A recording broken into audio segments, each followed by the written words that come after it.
안녕하세요 여러분, 환영하고 축복합니다. 325일차입니다.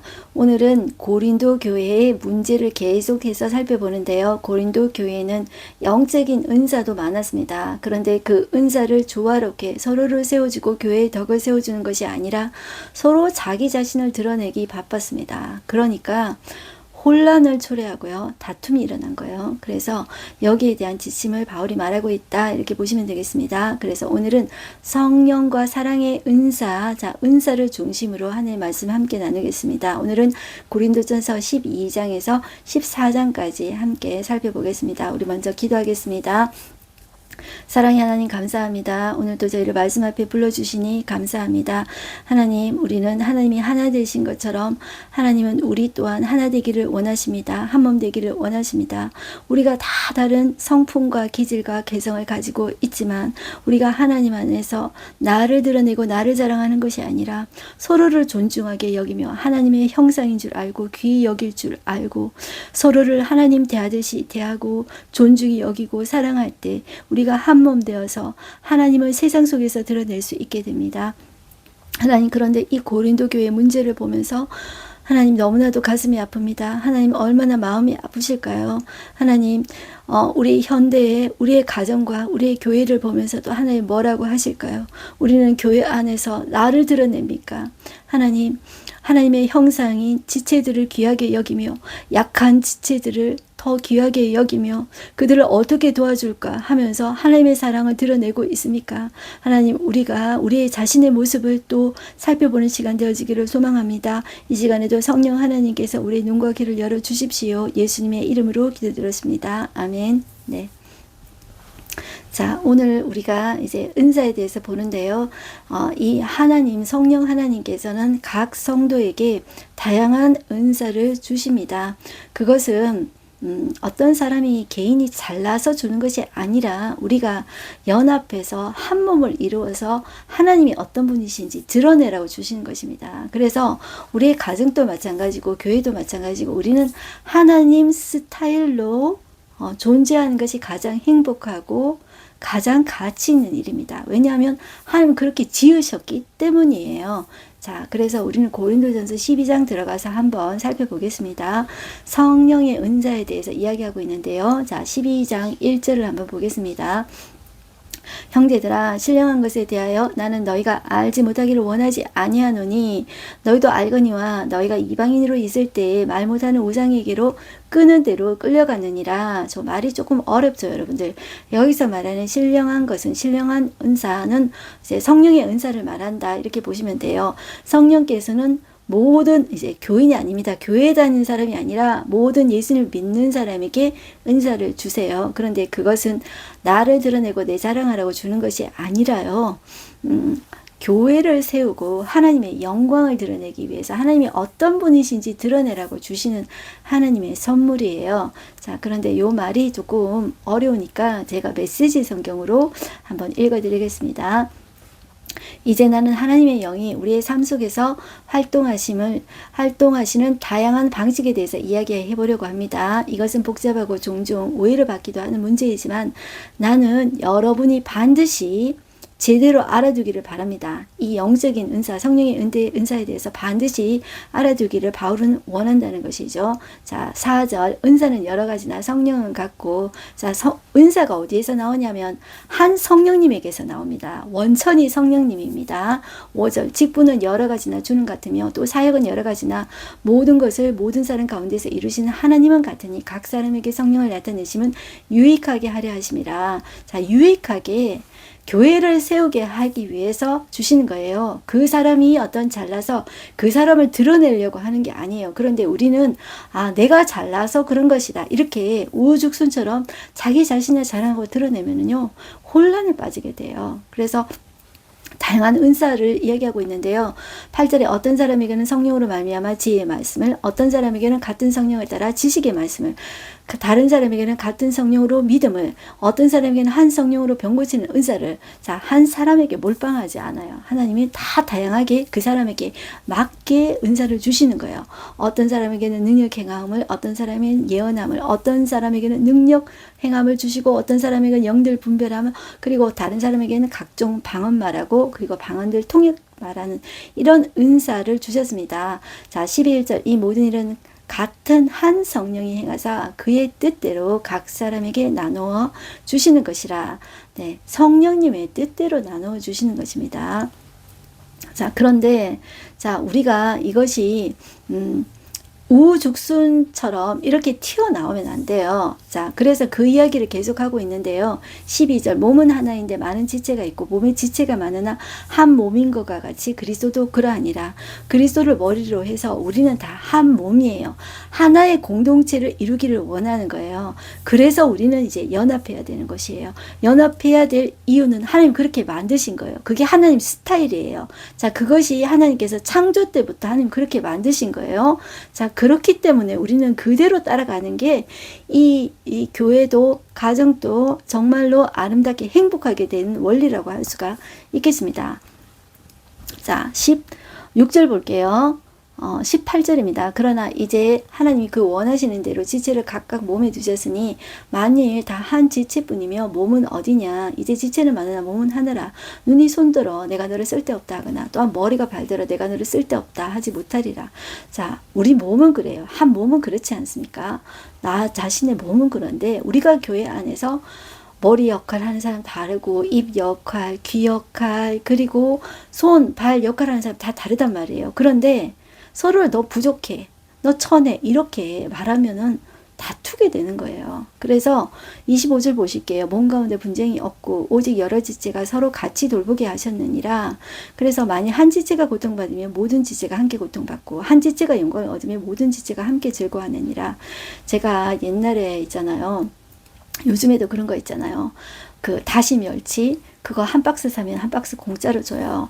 그래서 저는 사실 멸치 따듬고 이런 거 별로 안 좋아해요. 그런데 저희 목사님이 저보고 막 그런 거 시키거든요. 그래서 제가 하기 싫어서 억지로 했어요. 그런데 하다가 이게 멸치의 가시가 엄지손가락에 찔려가지고 이게 염증이 생겼는데 없어지지가 않아요. 이거를 가시를 뺐다고 뺐는데도 없어지지가 않고 이게 퉁퉁 이렇게 불어가지고 이게 고름이 생겨가지고 이게 하나가 이렇게 이게 염증이 생겼잖아요. 잠을 못 자겠더라고요. 엄지손가락 하나만 있어도 온몸에 열이 나서 잠을 잘 수가 없었어요. 그래서 제가 미국에서는 여러분들 병원을 갈 수가 없어요. 병원이 잘 없어요, 여러분들. 그래서 제가 이제 칼 같은 걸 좀 가열해가지고 제가 제 살을 찢었습니다. 그래서 고름을 뺐는데 그나마 조금 나도 이게 사라지지가 않는 거예요. 그래서 이제 뭐 2시간 정도 가서 차 타고 가서 겨우 가가지고 약 좀 받아왔습니다. 그랬던 기억이 있는데요. 우리는 손가락 하나, 발가락 하나 다쳐도 여러분들 온 몸이 아파요. 그게 우리의 몸이에요. 교회도 마찬가지고 가정도 마찬가지예요. 자, 하나가 아프면 다 아픈 거예요. 그러니 우리가 한 사람이 약해 보이는 그 지체를 무시하고 천하게 여기면 안 된다는 거예요. 28절 보시면 하나님이 교회 중에 몇을 세우셨으니 첫째는 사도요, 둘째는 선지자요, 병 고치는 은사와 서로 돕는 것과 다스리는 것과 각종 방언을 말하는 것이라. 자, 하나님이 다 사람에게 맞게 사도로 세우고 선지자로 세운 거예요. 자, 그 시대는 사도와 선지자가 있었는데 지금은 여러분들 사도, 선지자의 기능을 하는 역할을 하는 사람은 있어도 사도와 선지자는 지금은 없습니다. 자, 그리고 교사, 능력 행하는 자, 그리고 병 고치는 은사, 그리고 방언, 통역하는 사람, 이런 사람을 주셨다는 것입니다. 교회 안에. 그런데 31절 너희는 더 큰 은사를 사모하라. 내가 또한 가장 좋은 길을 너희에게 보이리라. 자, 그래서 가장 큰 은사가 뭐냐 하면 바로 사랑인 것입니다. 자, 사랑 없이 은사를 사용하면 서로 이제 자기 자랑하고 이러면 분쟁을 일으키고 이렇게 되면은 그것이 이제 교회를 분열하게 하는 원인이다. 이렇게 보시면 되겠어요. 그래서 가장 중요한 것이 사랑인데 정말 그 은사는 무엇으로 증명되냐? 정말 하나님께로 받은 그 은사를 제대로 사용하려면 어떻게 해야 되냐? 사랑으로 증명되어야 된다는 것이죠. 그 은사는. 그래서 사랑으로 그 사랑에 대해서 이제 이야기하는 것이 고린도전서 13장이에요. 그것은 우리가 유명하잖아요. 자, 그 한번 보실까요? 1절에서 우린 3절까지는 사랑이 얼마나 중요한지를 이야기해요. 그래서 내가 아무리 능력이 많아도 사랑이 없으면 아무것도 아니라는 거예요. 그래서 그 이야기를 우리가 이제 하고 있는데 한번 빨리 한번 볼게요. 왜냐하면 여러분들 13장은 유명하고 여러분들 다 아시니까요. 자, 13장 1절. 내가 사람의 방언과 천사의 말을 할지라도 사랑이 없으면 소리나는 구리와 울리는 꽹과리가 되고 내가 예언하는 능력이 있어 모든 비밀과 모든 지식을 알고 또 산을 옮길 만한 모든 믿음이 있을지라도 사랑이 없으면 내가 아무것도 아니요. 그러니까 어떤 말을 잘하고 그리고 어떤 능력이 있어도 사랑 없으면 아무것도 아니라는 거예요. 중요하다는 거예요. 이게 제일 중요하다는 거예요.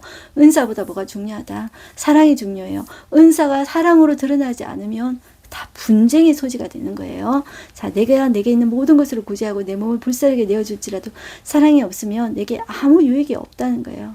이제 사랑하기 위해서는 여러분들 예수님처럼 겸손해야 돼요. 예수님의 십자가를 생각해야 돼요. 예수님이 창조주이시잖아요. 근데 그분이 인간의 몸을 입고 오셔서 죄인의 몸을 입고 오셔서 그것도 사람이 태어나는 것도 아닌 마구간에 오시고 짐승이 죽는 것보다 더 비참한 죽음을 죽으신 그분이잖아요. 동물처럼 죽으신 죄 없으신 희생제물이 죽는 것도 비참한데 그 죄 없으신 주님이 하나님이 죽으셨잖아요. 그것을 생각하면 주님을 생각하면 우리도 낮아질 수가 있는 것이잖아요. 자, 그렇게 우리가 낮아져야 돼요. 자, 그렇게 내 몸을 불사르게 내어줄지라도 사랑이 없으면 아무 유익이 없다는 거예요. 사랑의 중요성에 대해서 이야기하고 4절부터는 사랑의 특성에 대해서 이야기해요. 사랑의 특성에 대해서 이야기할 때 중요한 것이 뭐냐면 첫 번째가 오래 참고예요. 끝이 뭐냐면 견뎌요. 자, 이거 쭉 보면 돼요. 사랑은 오래 참고 사랑은 온유하며 시기하지 아니하며 쭉쭉 있죠. 자, 끝에 뭐냐면 모든 것을 견디느니라. 이렇게 이야기해요. 사랑의 특징이 14가지 나오는데 첫 번째가 오래 참고 끝이 견디는 거예요. 자, 이것은 하나님을 보시면 돼요. 하나님 자체가 사랑이시거든요. 그런데 우리가 인간이 죄성을 가진 인간이 약점투성이잖아요. 우리는요.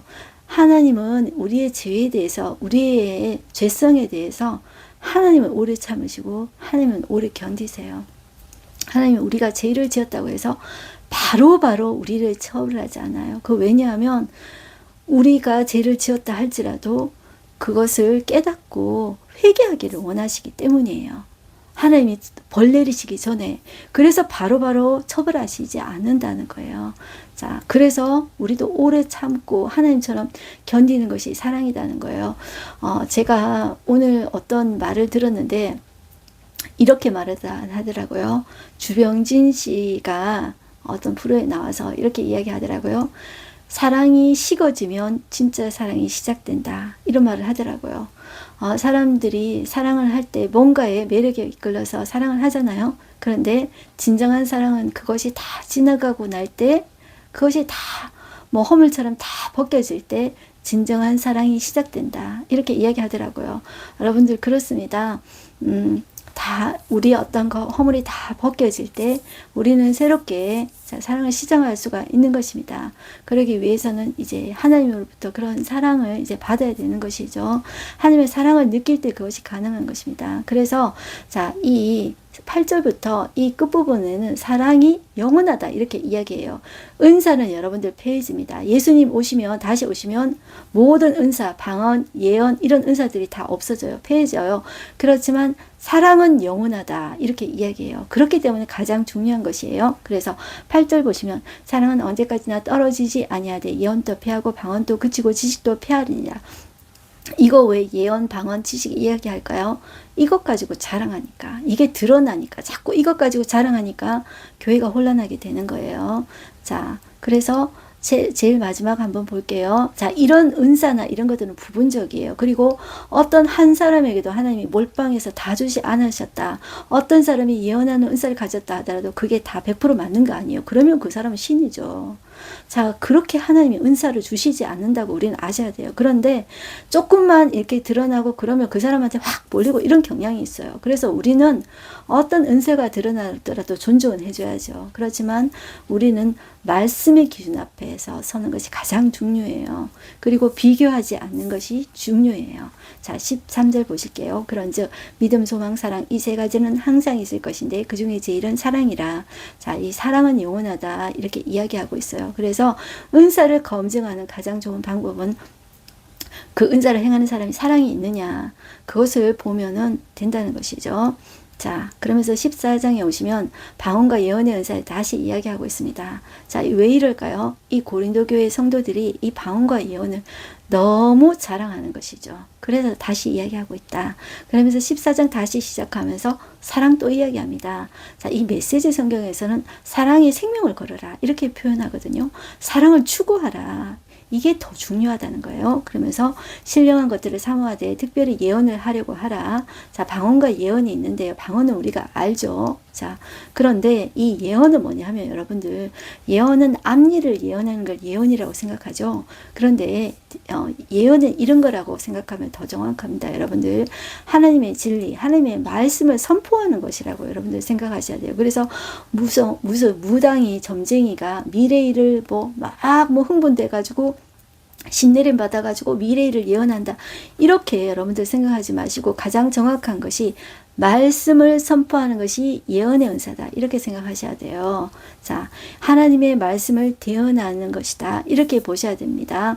가르침의 은사는 어떤 거냐면 선포된 계시의 말씀을 풀어서 설명하는 것, 이런 것을 이제 가르침의 은사라고 할 수가 있습니다. 자, 그래서 예언이 더 중요하다는 거예요. 자, 이 방언을 하는 자는 2절에 보면 사람에게 하지 않고 하나님께 하나니 알아듣는 자가 없고 영으로 비밀을 말함이라. 그러나 예언을 하는 자는 사람에게 말하며 덕을 세우며 권면하여 하며 위로하는 것이요. 방언을 하는 자는 자기의 덕을 세우고. 자, 이 방언을 말하는 자는 자기의 덕을 세워요. 그런데 예언하는 자는 교회의 덕을 세우는 거예요. 그래서 이 초신자나 이 불신자들이 이렇게 막 방언하는 걸 보면은 무당이 막 이렇게 무슨 접신하는 것처럼 이렇게 보이는 거예요. 그리고 미친 사람처럼 보이는 거예요. 그래서 이런 것들이 다 자기를 드러내기 위해서 자기는 막 랄랄랄 한다고 하지만은 이게 다른 사람이 보기에는 그렇지 않다고 여러분들 생각하셔야 돼요. 그래서 조심하셔야 된다. 이렇게 말하고 있어요. 자, 그런데 바울이 방언을 무시하거나 자, 여러분들 그런 거는 아닙니다. 바울도 방언의 은사를 구하라고 했다고 여러분들 보셔야 되겠습니다. 5절 나는 너희가 다 방언 말하기를 원하나 구하라는 거예요. 다 방언 말하기를 원한다는 것이죠. 그렇지만 특별히 예언하기를 원하노라. 만일 방언하는 자가 통역하여 교회의 덕을 세우지 아니하면 예언하는 자만 못한다. 그렇게 이야기하고 있습니다. 자, 그렇게 이야기하고 이 방언과 예언에 대해서 계속 이야기하고 있는데요. 자, 11절 한번 보실까요? 그러므로 내가 그 소리의 뜻을 알지 못하면 내가 말하는 자에게 왜곡인이 되고 방언에 대해서 이야기하는 거예요. 자, 내가 통역의 은사를 받지 못하면 그 무슨 소리인지 알지 못해요. 내가 무슨 말인지 알지 못해요. 그래서 내가 외국인이 된다. 이렇게 이야기해요. 12절. 그러므로 너희도 영적인 것을 사모하는 자인지 교회의 덕을 세우기 위해서 그것이 풍성하기를 구하라. 그러므로 방언을 말하는 자는 통역하기를 기도할지니 내가 만일 방언으로 기도하면 나의 영이 기도하거니와 나의 마음은 열매를 맺지 못하리라. 이제 통역의 은사를 받지 못하면 여러분들 이게 무슨 말인지 몰라요. 그런데 그 통역의 은사를 구해야 돼요. 그러면 이게 이제 조금 하다 보면은 이게 무슨 말인지 이게 조금 이제 알게 돼요. 그게 하나님 열어주시는 게 있어요. 영이 뚫리면서 이게 영이 뚫리면서 이게 무슨 말인지 점점 이게 깨달아지는 그게 있어요. 그래서 통역의 은사가 없더라도 조금 오래 하면 그런 것들이 있어요. 그래서 그런데 주의할 것이 뭐냐 하면은 하나님 앞에 개인적으로 하는 것이 중요하다. 그리고 사람들에게 나를 드러내기 위해서 하면은 그게 덕스럽지 못하다. 그것을 알아야 된다는 거예요. 자, 14절. 내가 만일 방언으로 기도하면 나의 영이 기도하거니와 나의 마음은 열매를 맺지 못한다. 이렇게 이야기하면서 그러면 어떻게 할까? 내가 영으로 기도하고 또 마음으로 기도하면 내가 영으로 찬송하고 또 마음으로 찬송하리라. 그렇지 아니하면 내가 영으로 축복할 때 알지 못하는 처지에 있는 자가 무슨 말을 하는지 알지 못하고 내 감사에 어찌 아멘하리요. 자, 이렇게 이야기하고 있습니다. 자, 그래서 방언할 때 자기 자랑하기 위해서 이렇게 하지 말라는 것입니다. 자, 그리고 특별히 예언의 은사를 구하라 이렇게 이야기하고 있죠. 22절 한번 볼게요. 그러므로 방언은 믿는 자를 위하지 않고 믿지 아니하는 자를 위하는 표적이나 예언을 믿지 아니하는 자를 위하지 않고 믿는 자들을 위함이라. 자, 때로는 방언을 하는 것을 보고 믿지 않는 사람이 신기하게 여겨요. 그런데 여러분들 이거 아십니까? 이 방언은 여러분들 우리 기독교에만 있는 게 아니에요. 뭔가 이렇게 심지한 이제 불교나 힌두교 이런 데도 여러분들 방언을 합니다. 그래서 방언을 한다고 해서 내가 특별히 이상한 것이 아니라 어떤 정신 분석학적인 측면에서도 어떤 깊은 어떤 세계에 들어가면 그들이 신적인 능력이 아니어도 여러분들 방언을 하는 사람들이 있어요. 그러니까 그거를 이상하게 막 있잖아요. 뭐 그렇게 생각해서 되게 신비하게 그렇게 물론 성령의 은사는 신비한 것입니다. 그래서 문제는 초점이 뭐냐면 나 자신을 그렇게 내가 어떤 상당한 영적인 존재임을 드러내기 위해서 하면 안 된다는 것입니다. 자, 그래서 하나님 앞에 하는 것이다. 덕을 세워야 되는 것이 더 중요하다. 이렇게 보시면 돼요. 23절 그러므로 온 교회가 함께 모여 다 방언으로 말하면 알지 못하는 자들이나 믿지 않는 자들이 들어와서 너를 미쳤다 하지 아니하겠느냐. 그러나 다 예언을 하며 믿지 아니하는 자들이나 알지 못하는 자들이 들어와서 모든 사람에게 책망을 들으며 모든 사람에게 판단을 받고 그 마음에 숨은 일들이 드러나게 되므로 엎드려 하나님을 경배하며 하나님을 참으로 너희 가운데 계신다 선포하리라. 그렇게 덕을 세운다는 거예요. 그리고 이 기준이 있는데 그것은 질서대로 하라는 것입니다. 그래서 26절 끝에 보시면 여러 은사가 있는데 모든 것을 덕을 세우기 위하여 하라 이렇게 말합니다. 그리고 27절 누가 방언으로 말하거든 두 사람이나 많아야 세 사람이 차례를 따라 하라는 거예요. 그리고 한 사람이 통역할 것이라는 거예요. 그리고 통역자가 없으면 교회에서는 잠잠하라고 이야기해요. 자기와 하나님께 말을 할 것이요. 그리고 예언을 하는 자는 둘이나 셋이나 말하고 다른 이들은 분별할 것이요. 자, 만일 곁에 앉아있는 다른 이에게 계시가 있으면 먼저 하던 사람은 잠잠하라는 거예요. 그러니까 자, 질서대로 하는 게 중요해요. 그러니까 막 질서 없이 막 혼란하게 이렇게 하는 건 아니라는 거예요. 통역하는 자가 없으면 잠잠해라. 그리고 순서대로 해라. 그리고 다른 이에게 계시가 임하면 먼저 하던 사람은 잠잠해라. 잠잠해라 이렇게 이야기해요. 33절 하나님은 무질서의 하나님이 아니시오 오직 화평의 하나님이시라 이렇게 이야기해요.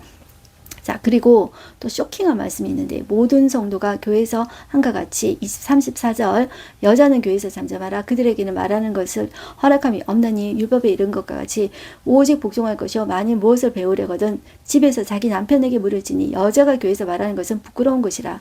자, 뭐라고? 그러면서 바울 여자 너무 비참하게 만드는 거 아니야? 여자 잠잠하라고? 이 바울 이거 뭐야 도대체?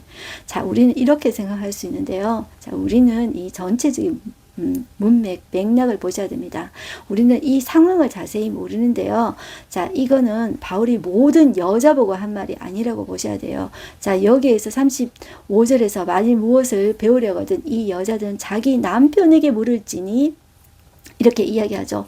남편이 있는 여자라고 말하고 있어요. 결혼한 여자라고 말을 하고 있는데 이 여자들은 어떤 특별한 상황이었다는 것을 우리는 알아야 됩니다. 이 여자들은 어떤 여자들이냐면 앞에 맥락하고 쭉 이어서 생각해야 돼요.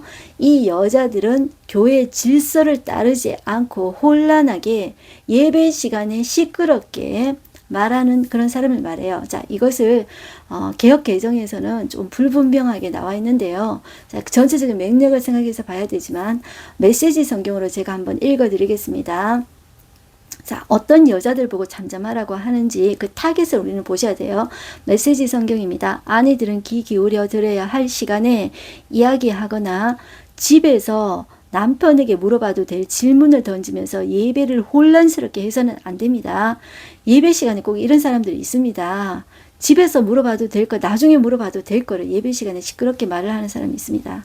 자, 예배 시간에 지켜야 할 예절과 관습은 하나님의 율법이 적혀 있는 성경책이 지도해 줄 것입니다. 아내들은 예배 시간을 이용해서 자기가 하고 싶은 말을 하려고 해서는 안 됩니다. 당시 이렇게 시끄럽게 자, 예배 시간에 이렇게 말을 하는 사람은 어떤 여자들이었냐면 질서를 따르지 않는 소위 은사를 가졌다고 말하는 사람들 말합니다. 방언이나 이런 차이, 소위 나 예언의 은사가 있어. 하나님 나한테 이런 은사를 주셨어.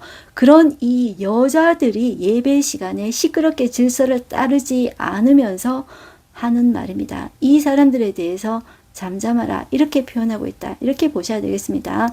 그래서 바울은 결론적으로 39절 결론적으로 하는 말이 내 형제들아 예언하기를 사모하며 예언이라는 것은 말씀을 대언하는 거예요. 하나님의 말씀을 선포하는 거예요. 그러니까 중요한 것이 어떤 신령한 은사를 받아가지고 내가 내 자신을 드러내기 위해서 어필하고 이것이 중요한 것이 아니라고 보셔야 돼요.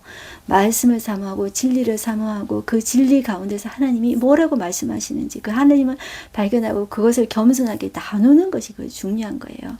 그리고 예배 시간에는 질서 있게 행동해야 돼요. 그걸 자꾸 드러내면은 교회가 혼란에 빠지게 되는 거예요. 교회뿐만 아니라 우리가 내 자신을 자랑하고 주장하면 혼란에 빠지고 다툼에 빠지게 되는 거예요. 자, 이것이 말이 쉽지만 내가 잘못할 때가 있어요. 그런데 깨닫는 순간 내가 겸손해야 된다는 거예요. 겸손해야 돼요. 교만하면은 교만한 자를 하나님 대적하신다고 분명히 말씀하셨어요. 분명 하나님은 반드시 바로 그 순간에 대적하지는 않아요. 그렇지만 계속 교만하면은 패망의 선봉이 되는 것입니다. 자, 39절 보시겠습니다. 그런즉 내 형제들아 예언하기를 사모하며 방언 말하기를 금하지 말라. 그런데 한 사람이 방언하면 그거는 금하지는 말라는 거예요. 자, 그런데 질서 있게 행하는 거. 자, 그것이 중요한 거예요. 40절 모든 것을 품위 있게 하고 질서 있게 하라. 이것이 은사에 대한 바울의 말씀이었습니다. 자, 오늘 하루 한 점 말씀 보겠습니다. 너희는 더욱 큰 은사를 사모하라. 내가 또한 가장 좋은 길을 너희에게 보이리라. 자, 가장 큰 은사는 무엇입니까? 사랑이죠. 이 사랑은 또한 가장 좋은 길이에요. 각양 은사를 가장 잘 사용하는 것은 사랑이라는 것이에요. 자, 이것으로 이제 드러나야 돼요. 아무리 신령해 보이고 탁월해 보이는 은사라 할지라도 그 속에 사랑이 없으면 아무것도 아니라는 것이죠.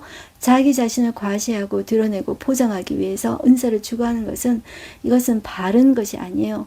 교회를 분열시키고 다툼에 빠지게 하는 거예요. 그래서 여러분들 우리가 은사를 구할 때 하나님 사랑을 먼저 구합니다. 사랑을 구하면서 하나님 사랑으로 겸손으로 드러나게 하여 주십시오. 사랑으로 살게 하여 주시옵소서. 이것이 가장 큰 은사라는 것이에요. 가장 큰 좋은 길이다. 이렇게 보시면 되겠습니다. 자, 우리 기도하겠습니다. 하나님 아버지 감사합니다. 오늘도 고린도 교회 문제를 보았습니다. 하나님 그들에게 은사가 없어서 문제가 아니라 서로 자기 자신을 드러내기 위해서 자랑하고 박언의 은사를 자랑하고 예언의 은사를 자랑하고 병 고침의 은사를 자랑하고 그 자랑을 통해서 교회가 혼란에 빠지게 되었다는 것입니다. 하나님 아버지, 우리가 이 은사를 통해서 교회가 혼란에 빠지고 가정이 혼란에 빠지게 된다면 하나님 무슨 소용이 있겠습니까? 차라리 받지 않은 것보다 더 못하지 않겠습니까?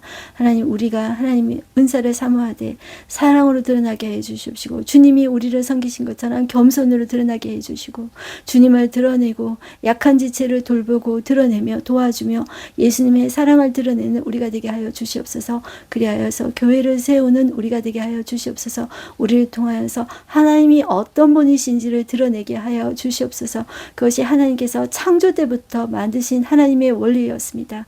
우리가 하나님의 형상으로 지음 받으셨은즉 하나님이 그렇게 서로를 높이며 서로를 사랑하고 연합하여서 한 몸을 이루신 것처럼 우리도 그런 공동체, 그런 가정 되게 해주시고 그런 교회 되게 하여 주시옵소서. 하나님 우리가 그러지 못하여 분열되고 다툼이 일어나는 것이 너무나도 안타깝습니다. 주여 우리를 불쌍히 여겨주셔서 우리가 하나 되게 하여 주시옵소서. 자랑할 것이 우리에게 있지 않은데 어째요 우리가 스스로를 자랑하며 스스로를 높이겠습니까?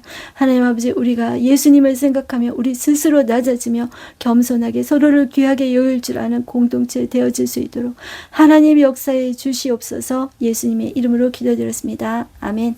여러분들 오늘 하루도 우리가 우리의 삶 속에서 나를 드러내는 것이 아니라 하나님을 드러내기 위해서 겸손하고 사랑하고 약한 지체를 드러내고 돌아보는 우리가 되기를 소망합니다. 여러분들 오늘도 승리하십시오. 화이팅입니다.